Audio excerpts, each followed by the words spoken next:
একটা লম্ববৃত্তাকার শঙ্কুর আয়তন ভি ঘন একক, ভূতলের ক্ষেত্রফল এ বর্গ একক এবং উচ্চতা এইচ একক হলে এ এইচ বাই ভি এর মান কত, এটা আমাদের বার করতে হবে। ঠিক আছে। আচ্ছা, এই অঙ্কটা করতে গেলে তোমাকে এই শঙ্কুর আয়তন বের করার একটা ফর্মুলা আছে। ওই ফর্মুলাটা যদি তুমি জানো তাহলে এই অঙ্কটা করা খুবই সোজা। চলো সেই ফর্মুলাটা আমি লিখে দিই। ফর্মুলা হচ্ছে 1/3 ইন্টু ভূমির ক্ষেত্রফল ইন্টু উচ্চতা, এটা ইজ ইকুয়াল টু কি, এটা ইজ ইকুয়াল টু আয়তন।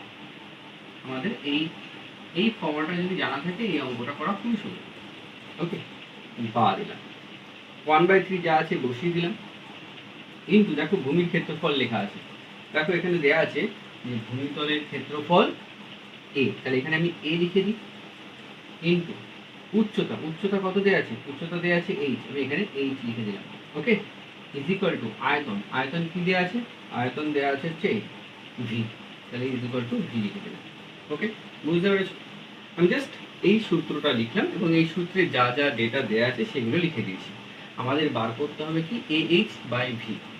আচ্ছা, এই তিনটা দেখো এখানে ভাগ আছে, ও পাশে গেলে কি হবে, গুণ হবে। তাহলে বা A H is equal two 3v। আমি চাইলে এখানে অ্যান্সারটা করতে পারতাম, কিন্তু আমি আরেকটা লাইন লিখি। আচ্ছা, ভিটা 3 এর সাথে গুণ আছে, এবার আসলে কি হবে, বাই হবে তো। তাহলে বা A H by V is equal to কত, 3। আমাদের বলেছে এইচ বাই ভি এর মান কত, তো এইচ বাই ভি এর মান হচ্ছে 3। এটা খুব ভালো অঙ্ক, তোমার আমি বলবো যে তোমরা অবশ্যই এই মেথডটাকে ফলো করবে, তাহলে হয়ে যাবে অঙ্কটা। খুব সোজা একটা অঙ্ক, প্র্যাকটিস করো। চলো।